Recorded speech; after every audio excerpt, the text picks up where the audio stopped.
Ju njohim me përmbledhjen javore të lajmeve. Kjo është Radio 7. Ministria e Brendshme kryesisht vendos për lehtësimin e procedurave kufitare për udhëtarët që vijnë nga vendet jashtë Bashkimit Evropian gjatë sezonit të verës. Nëse koha e pritjes të kalon 45 minuta, policia do të ketë të drejtë të pezullojë pjesërisht kontrolle strikte biometrike. Lehtësimi i procedurës në praktik do të thotë se në ditët kritike me trafikun më të madh, policia kufitare nuk do të bëjë skanim të fytyrës dhe marrje të gjurmave të gishtrimve për të gjithë udhëtarët. Ministri i Punëve të Brendshme i Gjermanisë Alexander Dobrindt ka ngritur nivelin e kërcënimit ndaj sigurisë në vend duke paralajmëruar se planet për sulme që synojnë Gjermaninë janë qartësisht të identifikueshme. Dobrindt tha se rritja e numrit të raportimeve dhe informacionit të inteligjencës e ka çuar në ngritjen e nivelit të mëparshëm abstrakt të kërcënimit në një nivel të lartë kërcënimi.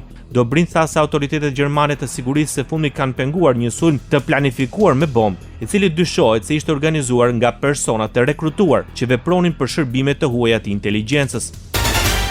Britania e Madhe ka kryeministrin e ri. Andy Burnham premton të forcojë ekonominë në të gjithë vendin, prandaj nuk dëshiron të qeverisë vetëm nga Londra dhe për Londrën. Andy Burnham ka deklaruar se synon që rajonet duhet të fuqizohen me më shumë kompetenca për administratat lokale, veçanërisht në zonat urbane dhe metropolitane. Burnham e formoi këtë ide në një mënyrë të qartë dhe të rrejtë, duke thënë se do të zhvendoste një pjesë të administratës së Downing Street në Manchester City.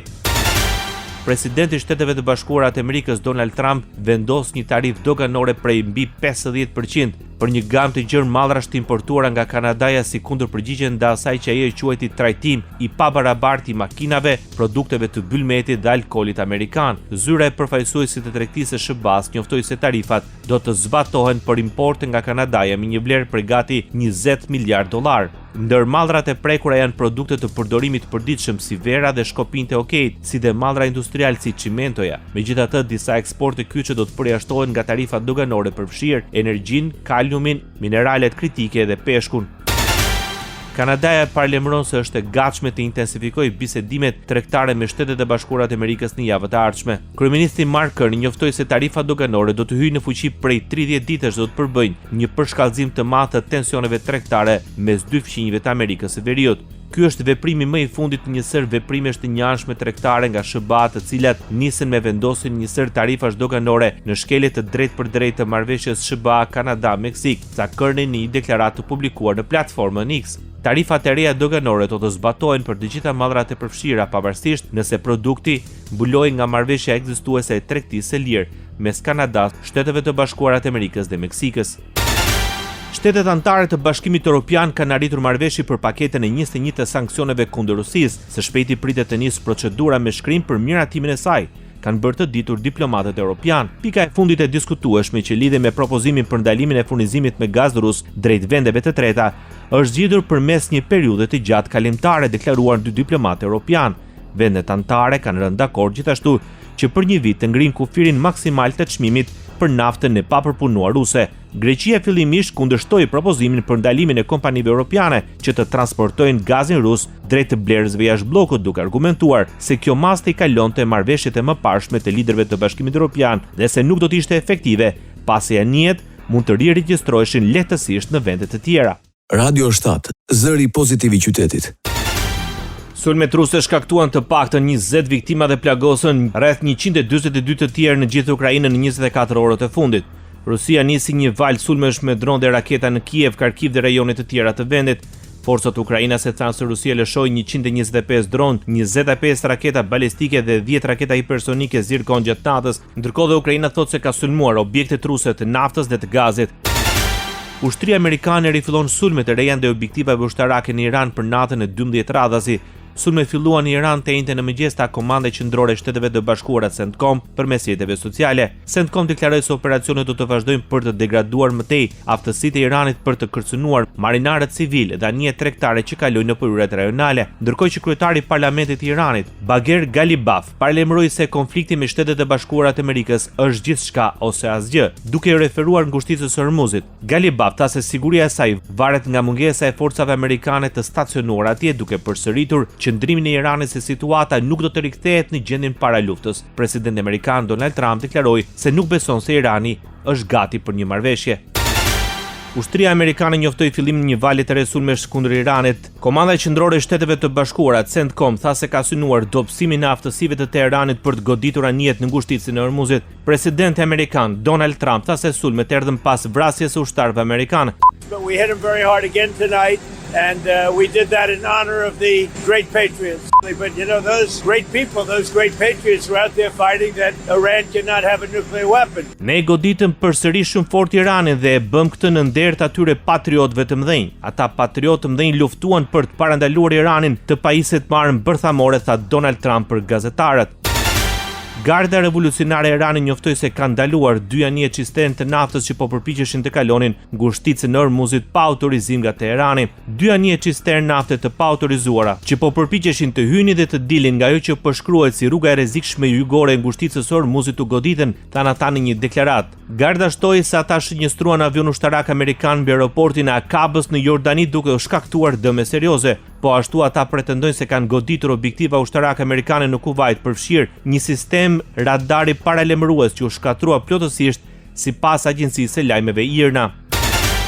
Sulme me dron iranian dhe objektivave të CIA-s në gjirin persik kanë shtyrë agjencitë inteligjencës amerikane të hetojnë mundësinë e përfshirjes ruse, qoftë përmes ofrimit të informacionit mbi objektivat ose teknologjisë së përparuar, raportuan dy zyrtarë amerikan, shkruajnë mediat e huaja. Të paktën 2 objekte të CIA-s u goditën në Mars. Njëra ishte në kompleksin e ambasadës amerikane në Riyadh në Arabinë Saudite dhe e dyta ishte në Irakun lindor. Disa burime thanë se ishin shënjestruar dhe vende të tjera të CIA-s, por nuk dhanë detaje. Zyrtar perëndimor në rajonin e Gjirit dyshojnë se Rusia e ndihmoi Iranit të përmirësonte aftësinë e dronëve Shehad për të goditur objektivat me saktësi. Kremlini e mohoi këtë informacion duke i quajtur lajm të rem pas një raporti të ngjashëm nga Wall Street Journal. Sekretari amerikan i shtetit Marco Rubio deklaroi se Irani nuk është i gatshëm që të arrijë një marrëveshje dhe për këtë do të paguajë çmim. Çmimi që do të paguajë Irani do të bëhet gjithnjë më i madh çdo natë derisa të vinë në vete, tha Rubio në prag të samitit të Asociacionit të Kombeve të Azisë Juglindore që po mbahet në kryeqytetin e Filipineve në Manila. Ai shtoi se infrastruktura industriale e Iranit është shkatruar dhe se vendi ka psuar dëme për miliarda dollarësh. Rubio foli edhe për situatën në Yemen, duke thënë se rebelët Houthi janë mashtruar nga Irani dhe se do të kontribuojnë në uljen e tensioneve, duke u përgjigjur pyetjeve të gazetarëve për marrëveshjen e paralajmëruar me Arabinë Saudite për bashkëpunim në fushën e energjisë bërthamore dhe civile. Rubio tha se pas publikimit zyrtar dokumenti duhet të kalojë procedurën e njoftimit në Kongresin Amerikan. Presidenti amerikan Donald Trump miratoi një marrëveshje me Arabinë Saudite për një program bërthamor civil, i cili mund t'i hap rrugë pasurimit të uraniumit në mbretëri, raporton Wall Street Journal duke cituar burime nga administrata amerikane. Marrëveshja ka një afat 30 vjeçar dhe vlerësohet në 10 miliardë dollar. Kompanitë amerikane do të kenë një rol qendror në zhvillimin e infrastrukturës bërthamore të Arabisë Saudite, pa praninë e konkurrentëve të tjerë të huaj. Ndër elementet e marrëveshjes parashikohet dhe mundësia e ndërtimit të një impjanti për pasurimin e uraniumit, nëse kjo do të konsiderohet e nevojshme.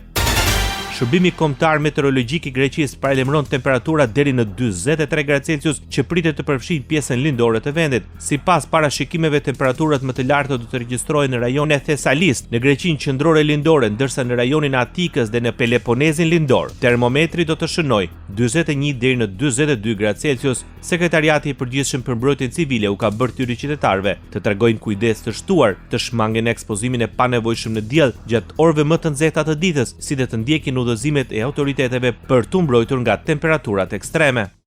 Sport.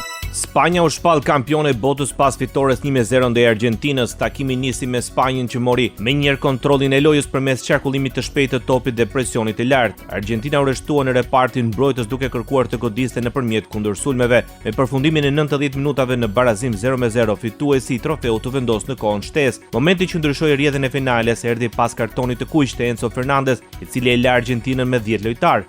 Duke shfrytzuar dhe përsi numerike, Spanja intensifikoi sulmet dhe në minutën e 106 Ferran Torres realizoi golin e vetëm të takimit. Pedro Porro, Williams, and thundering for Spain by Ferran Torres! Argentina reagoi në minutat e mbetura, por nuk arriti të gjente rrugën e rjetës. Në përfundim të takimit u vijua me ceremoninë e ndarjes së çmimeve. Lojtarët e Argentinës morën medaljet e argjenda ndërsa futbollistët e Spanjës ngritën trofeun e Kupës së Botës. Spanja rikthehet si kampion i Kupës së Botës për herë të dytë në histori pas 16 vitesh. Trofeu këtij edicioni për ekipin e kampionëve të rinj të botës u dha nga presidenti i Shteteve të Bashkuara të Amerikës Donald Trump dhe kreu i FIFA-s Infantino.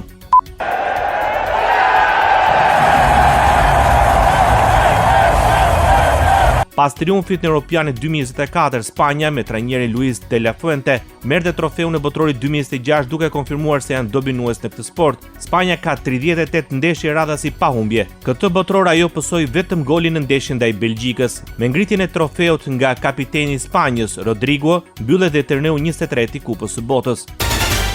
Trajneri i Spanjës De La Fuente u shpreh lumtur pas fitimit të botrorit. Kemi mbyllur një kapitull shumë të rëndësishëm, kemi fituar në çdo kategori. Për më tepër, ky është një ekip me një të ardhme të gjatë përpara. Po mendojmë për atë që vjen më pas, deklaroi trajneri spanjoll pas takimit. Sipas De La Fuente, Spanja luajti një lojë shumë të mirë. Vetëm pritjet e shkëlqyera të dy buna penguan. Fitoria kushton shtrenjtë, prandaj duhet ta vlerësojmë kur arrim, tha trajneri pas suksesit 1-0 ndaj Argjentinës. Spanja fitoi ndaj Argjentinës dhe në ceremoninë e ndarjes së çmimeve individuale të Kupës së Botës 2026. Topi i art për lojtarin më të mirë të botrorit u dha mesfushorit Rodri, një nga protagonistët kryesor të suksesit të Spanjës me paraqitjet e tij gjatë gjithë turneut. Edhe portieri Unai Simon u vlerësua me dorezën e artë. Ai u çmua si portieri më i mirë i kompeticionit pasi posoi vetëm një gol në 8 takime. Ndërkohë talenti Pau Kubarsi fitoi çmimin lojtari më i mirë i ri. I vetmi çmim që nuk shkoi për Spanjën ishte këpuca e artë, e cila ju dorëzua Kylian Mbappé si golashënuesi më i mirë i turneut me 10 gola. Pas humbjes ndaj Spanjës, Argentina është shpallur nën kampione botës për herë të katërt në histori duke barazuar Gjermaninë si kombëtarje me më shumë finale të humbura në historinë e Kupës së Botës. Ata kanë përfunduar në vendin e dytë në 4 edicione të turneut më të madh të futbollit. Në 1930 regjistrohen humbje në finalen e parë të historisë botrore ndaj Uruguayt. Në vitin 1990 dhe vitin 2014 janë humbjet ndaj Gjermanisë dhe në 2026 në humbja ndaj Spanjës pas golit të Ferran Torres në minutën 106. Argentina ka fituar deri më sot 3 trofe të Kupës së Botës në vitet 1978, 1986 dhe 2022. Ndoqët për mbledhjen javore të lajmeve. Kjo është Radio 7, zëri pozitiv i qytetit.